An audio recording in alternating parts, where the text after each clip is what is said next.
नमस्कार मित्रों।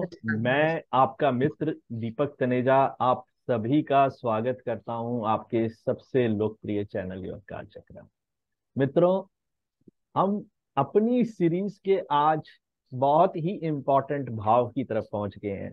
और ये भाव हमारे जीवन में हर व्यक्ति के लिए ऐसा एक स्थान होता है जिसकी अपेक्षा हर एक को होती है कि ये भाव मेरे लिए अच्छा हो और इस भाव का भावेश अच्छा हो तो मेरे जीवन में सब अच्छा हो जाएगा। तो एकादश भाव के स्वामी का विभिन्न भावों में होने का क्या प्रभाव पड़ता है, उसके विषय में आदरणीय उत्तरा दीदी हमें सिखा रही हैं। मैं आप सभी के सहयोग से उनका स्वागत करता हूँ। नमस्कार दीदी, आपका स्वागत। नमस्कार नमस्कार नमस्कार। आज हमारा जो है भाव एकादश भाव के बारे में हम चर्चा करना चाहते हैं। एकादश भाव जो है वैसे भी मनोकामना पूर्ति का भाव माना गया है, मन की इच्छा। और वैसे भी मैंने आपको पहले बताया है कि 9वें भाव से हमारा धर्म, 10वें भाव से अर्थ, एकादश भाव से काम, हमारी कामना है, और द्वादश भाव से मोक्ष। ये चारों भाव हमारे, इन चारों हमारी प्रवृत्तियों से या हमारी जो हम भोगने वाले हैं इस जीवन में उससे जुड़े हुए रहते हैं। तो ये कामनाओं का भाव है और इसका स्वामी जब भी विभिन्न भावों से जुड़ता है तो ये माना जाता है कि वो अच्छे ही फल देता है, क्योंकि हमारी मनोकामनाओं की पूर्ति वो करने में सक्षम है। अब हम देखते हैं इसके लिए सबसे पहले यदि वो लग्न के स्वामी से या लग्न से जुड़ता है, लग्न में जाता है या उसका कारक बनता है या सिग्निफिकेटर बनता है, तो किस तरह के रिजल्ट देता है। तो एक तो जीवन के आप सभी क्षेत्रों में आपको सफलता मिलती है, क्योंकि सीधा सीधा वो लग्न से जुड़ गया। जो भी आप इच्छा पूरी करेंगे या इच्छा करना चाहेंगे, कार्य करना चाहेंगे, उसमें आपको सफल। इसके अतिरिक्त आपका स्वास्थ्य भी अच्छा रहेगा, बशर्ते कि एकादश भाव आपके लिए बाधक भाव ना हो। इसमें मैं आपको बता दूं कि चर लग्न जो हैं 1, 4, 7 और 10 जब केंद्र में रहती हैं तो आप चर लग्न वाले व्यक्ति कहलाते हैं। उन लोगों के लिए एकादश भाव जरूर बाधक भाव रहता है। तो यदि स्वास्थ्य विषयक समस्याएं आती हैं, रोग से जुड़े हुए 6ठे और 8वें भाव भी जुड़ते हैं, तब उसका स्वास्थ्य जो है, तब उसके स्वास्थ्य को सुधारने में वो कुछ नहीं कर पाता। नहीं तो जनरली उसका स्वास्थ्य व्यक्ति का अच्छा रहता है एकादश भाव का स्वामी यदि लग्न पे जाता है। दीर्घायु भी रहता है, समाज सेवा में काफी रुचि रहता है, लोगों की सेवा करने में, खुले विचारों वाला होता है। घनिष्ठ मित्रों के साथ उसके संबंध बहुत अच्छे बने रहते हैं, उसके बड़े भाई बहनों से भी वो बहुत ही जुड़ा हुआ रहता है, क्योंकि 11th हाउस जो है हमारे बड़े भाई बहनों से और घनिष्ठ मित्रों से। इसके अतिरिक्त यदि कोई भी मुकदमा हो, किसी भी तरह का कोई कार्य हो, उसमें भी उसको सफलता मिलती है। विदेश में व्यापार कर सकता है वो, और उसका शरीर भी जो है स्वस्थ रहता है, हेल्दी रहता है, जिसको हम कह सकते हैं। यदि द्वितीय भाव का सूचक बनता है 11th हाउस का स्वामी, तो और भी अच्छा है कि धन की दृष्टि से आपको किसी तरह की कोई कमी नहीं रहती है। लाभ और धन भाव मिल गए तो आप समझ लीजिए आपकी, और विशेष रूप से उनकी दशाएं चले तो बहुत ही अच्छा है, क्योंकि आमदनी जो है वो बहुत संतोषप्रद रहती है, धन लाभ जो है होता रहता है।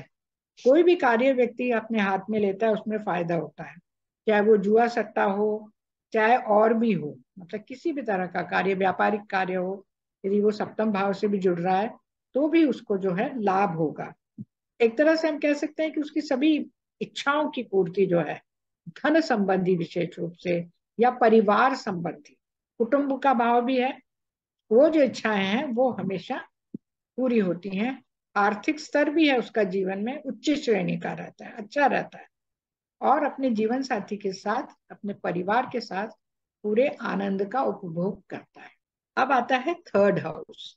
यदि 11th हाउस का स्वामी किसी भी तरह से तीसरे भाव से जुड़ता है, चाहे वहां का कारक हो, चाहे सूचक हो, चाहे वहां बैठा हो, चाहे वहां स्थित ग्रह के नक्षत्र में भी हो, तो भी जातक जो है, एक तो उसको छोटी छोटी यात्राएं बहुत प्रिय रहती, बहुत आनंद आता है उसको छोटी छोटी यात्राओं में। इसके अतिरिक्त वो लेखन कार्य बहुत अच्छा करता है, पुस्तकें लिख सकता है, लेख छपवा सकता है, न्यूज़पेपर में काम कर सकता है।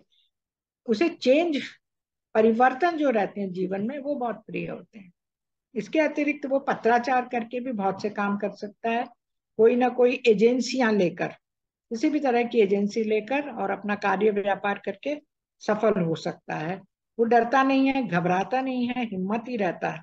इट डिपेंड्स कि कौन सा प्लैनेट है। यहाँ पर हम देखेंगे कि अगर शनि जुड़ा हुआ है तो वो इतना निर्भीक या साहसी नहीं हो सकेगा। इसके विपरीत यदि मंगल जुड़ा हुआ है तो वो निर्भीक और साहसी तथा हिम्मती रहेगा। ये हमें ध्यान रखना चाहिए कि हमें ग्रहों की प्रवृत्ति को नहीं भूलना चाहिए कि बेसिक जो है ग्रहों की प्रवृत्ति किस तरह की है, उसी प्रकार वो अपना फल देते हैं। शुक्र है तो बहुत सॉफ्टली मीठे बात करके सिंसियर दोस्तों से या स्त्री जातकों से उसको लाभ होता है। तो एजेंसी और कमीशन का काम मैंने आपको बता दिया, वो भी काम करके कमीशन का काम भी, ब्रोकरशिप भी करके, ब्रोकरेज से भी वो धन कमाता है। और उसको घूमने फिरना अच्छा भी लगता है और घूमने फिरने का ही काम करता है, मार्केटिंग का या सेल्समैन का, ये करके उसको लाभ मिल जाता है। अब आता है चतुर्थ भाव। चतुर्थ भाव जैसा कि आप सब जानते हैं कि हमारी माता से, हमारी जमीन जायदाद से और हमारे वाहनों से जुड़ा हुआ है। तो यदि एकादश भाव का स्वामी किसी भी तरह से चतुर्थ भाव से जुड़ता है, उसकी दशाएं अंतर दशाएं भी चलती हैं, तो उसकी स्थायी संपत्ति भी होती है और अस्थायी संपत्ति भी होती है, दोनों तरह की संपत्तियां। हाँ, स्थायी संपत्ति के लिए मंगल और शनि की स्थिति देखनी पड़ती है कि ये ग्रह जुड़े हुए हैं क्या। और अस्थायी संपत्ति जैसे फर्नीचर है, गाड़ी है, उसके लिए हमें शुक्र को देखना पड़ता है कि शुक्र की कुंडली में क्या स्थिति है, क्या वो कनेक्टेड है इस ग्रह से जो चतुर्थ भाव का सूचक बना हुआ है, या स्वयं वही है, ये हमें देखना पड़ेगा। और संपत्ति और वाहन वगैरह है, वो उसके अपने बनाए हुए रहते हैं। यदि मंगल या शनि है तो वो खेती बाड़ी करता है तो उससे भी उसे लाभ होता है। इसके अतिरिक्त चौथा भाव जो है प्रारंभिक शिक्षा का भी है, बेसिक शिक्षा का। तो यदि वो प्रारंभिक शिक्षा में भी वो अच्छा करता है अपनी लाइफ में और सफल रहता है। अब आता है पंचम भाव। एकादश भाव का स्वामी यदि पंचम भाव से किसी भी तरह से जुड़ता है तो फिर व्यक्ति की संतान जो है उससे उसको बहुत लगाव भी रहता है और संतान उसकी मनोकामना पूर्ति करने में भी संभव है, सक्षम रहती है, हमेशा खुश रहता है वो व्यक्ति। उसकी जो अभिरुचियां होती हैं उनमें व्यस्त रहता है, अगर संगीत है, ओपेरा है, डांस है, ड्रामा है, सिनेमा है, एक्टिंग है, ये सारे कार्य करके वो लाभ कमा सकता है।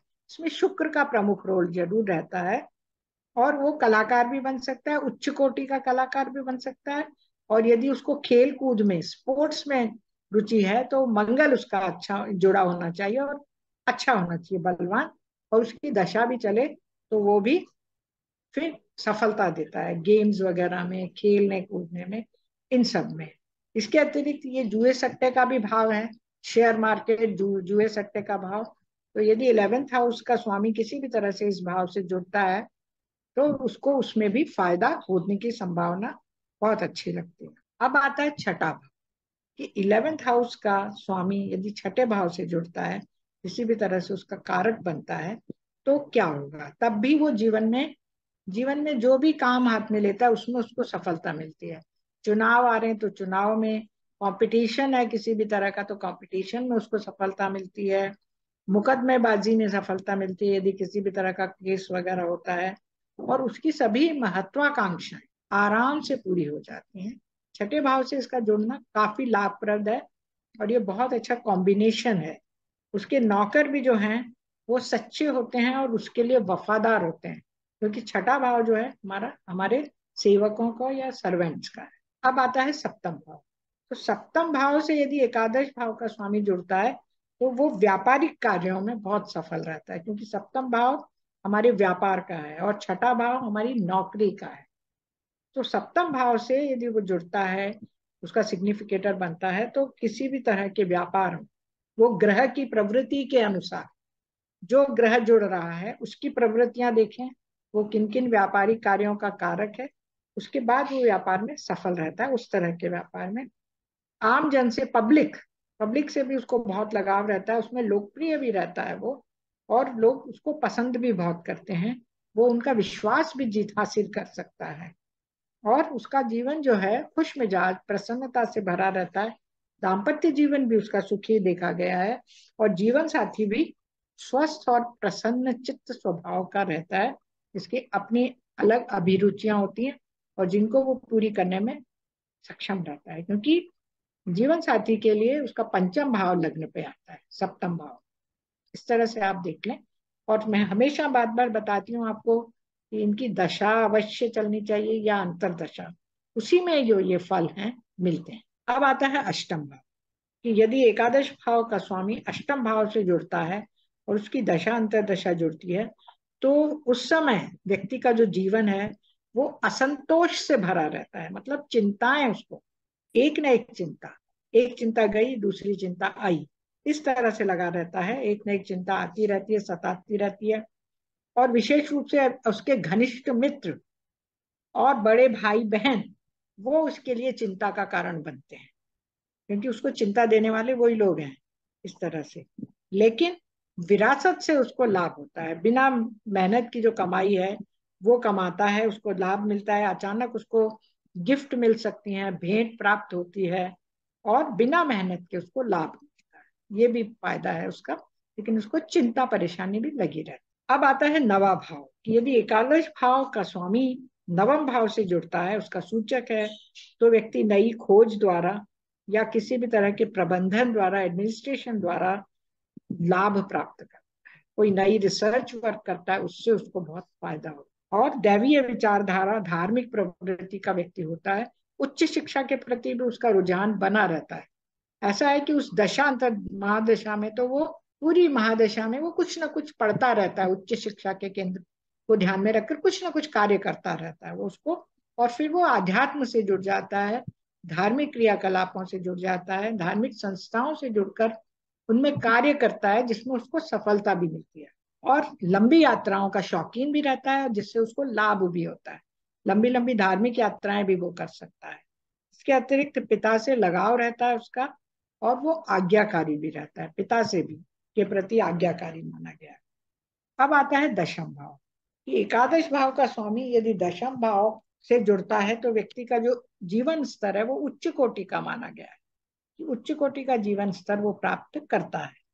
और प्रतिष्ठा और मान सम्मान जिसको हम कहते हैं, वो उसके पीछे लगे रहते हैं, कि मतलब वो सम्मानित करने के लिए उसको लालायित रहते हैं। 10वें और 11वें भाव का जो स्वामी का मेल मिलाप बहुत अच्छा माना गया है। जातक सभी से सम्मान पाता है, और सरकारी और निजी संस्थाएं भी उसको सम्मानित करती हैं, पदक देती हैं। और पिता को जो है, उसके पिता का ये धन भाव है, तो उनको भी, उनकी भी आमदनी आराम से हो जाती है और समृद्धि मिलती है। अब आता है एकादश भाव का स्वामी, यदि एकादश भाव का ही सूचक है, वहां का तो सूचक होता ही है हमेशा। जब वहां का स्वामी हो गया तो सूचक है, मजबूत है कि स्ट्रांग है, यदि वहां स्थित है तो और स्ट्रांग हो जाता है वो। तो जातक को बहुत ही ज्यादा भाग्यशाली माना गया है। उसकी इच्छाएं आसानी से, मतलब वो सोचता है कि उसकी इच्छाएं पूरी हो जाती हैं, ऐसा देखा गया है। और सभी से उसके संबंध भी अच्छे रहते हैं। बड़े भाई बहन हुए, घनिष्ठ मित्र हैं, जो उसके मित्र एक बार बन जाते हैं वो कभी छूटते नहीं। ये बहुत अच्छी है, और लोग बाग भी उसको बहुत प्यार करते हैं। इसके अतिरिक्त उसका सम्मान भी करते हैं। और व्यक्ति खुद भी बहुत हंसमुख और प्रभावशाली व्यक्तित्व का माना गया है।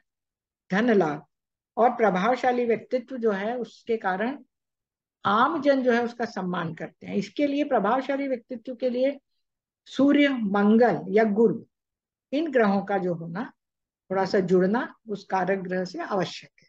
क्योंकि हम ग्रहों को के बारे में भी बार बार बता रहे हैं कि उनकी प्रवृत्ति आप देखें। शुक्र जुड़ेगा तो व्यक्ति बहुत सौम्य रहेगा, और उसके मीठे स्वभाव के कारण लोग उसके उसके प्रति आकर्षण महसूस करेंगे। ये इस तरह से हमें देखना होगा। और उस ग्रह की दशा अंतरदशा चले, और उससे ये ग्रह जुड़े हुए हों या ये स्वयं ही, ये हमें देखना पड़ेगा। और हर जगह प्रशंसा मिलने के साथ सब जगह उसको मित्रों से और अपने भाई बहनों से हर तरह की सहायता, उसने मांगी नहीं सहायता, इच्छा प्रकट की नहीं, कि उसको सहायता मिल जाती, ऐसा दिखा गया। अब आता है 12वां भाव, 12th हाउस।